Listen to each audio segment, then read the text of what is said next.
अस्सलाम वालेकुम नाज़रीन। आपने दुनिया में बड़े बड़े मज़ाहिब देखे होंगे। कुछ में सख्त इबादत के असूल होते हैं, कुछ में मखसूस लिबास या इबादत का है। मगर क्या आपने कभी कोई ऐसा मजहब देखा या सुना है जिसमें भाई बहन या माँ बेटे की शादी को जायज या मुकद्दस समझा जाता हो? अगर नहीं देखा तो तैयार हो जाइए, क्योंकि आज की वीडियो में हम आपको लेकर चलेंगे एक ऐसे मजहब की दुनिया में जहां ये सब सदियों से होता जा रहा है। हम बात कर रहे हैं पारसी मजहब की। कहा जाता है कि कदीम जमाने में एक जाबिर और अयाश बादशाह था जो शराब और रंगीनियों में डूबा रहता था। दिन रात जश्न, नाच गाने की महफिलें और शराब के दौर चलते रहते। उसकी जिंदगी का मकसद बस ऐशो इशरत था और रियाया की हालत या मजहबी असूल इसके लिए कोई अहमियत नहीं रखते थे। एक रात वो शराब के नशे में इस कदर बहक गया कि अपनी ही बहन के पास जा पहुंचा, और फिर वो हुआ जिसका तस्वुर भी इंसानियत को लर्जा देता है। नशे की हालत में इसने अपनी बहन की इज्जत पामाल की, और जब होश आया तो एक अजीब कैफियत में मुब्तला हो गया। न शर्म का सामना करने की हिम्मत थी, न गुनाह का बोझ बर्दाश्त हो रहा था। इस कश्मकश में जब उसने अपनी बहन से माफी मांगी तो उस औरत ने उसे एक ऐसा शैतानी मशवरा दिया जिसने आने वाली नस्लों का अकीदा ही बदल दिया।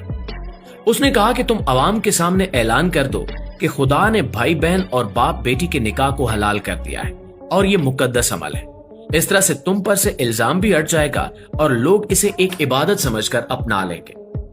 बादशाह पहले तो हिचकिचाया, लेकिन फिर अपनी बदनामी से बचने के लिए इस खौफनाक मंसूबे को कबूल कर लिया।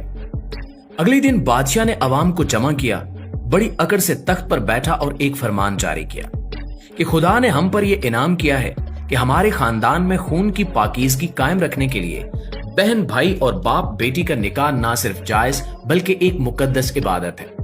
ये सुनते ही अवाम में खलबली मच गई। लोगों ने चीख कर कहा कि ये बात हमारी अक्ल, हमारी फितरत और हमारे दीन के खिलाफ है, हम इसे किसी सूरत कबूल नहीं करेंगे।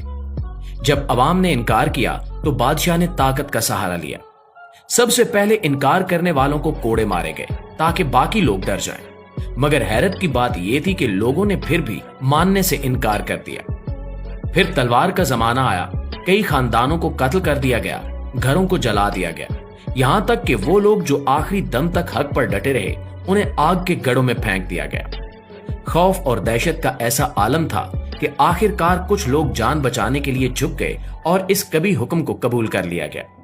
यूं जबर और खून रेजी के साए में एक हराम अमल को मजहबी रस्म का लिबादा पहनाया गया, और यही वो लम्हा था जब इस मुआशरे में खूनी रिश्तों की शादी को मुकद्दस फरीजा बनाकर पेश किया जाने लगा।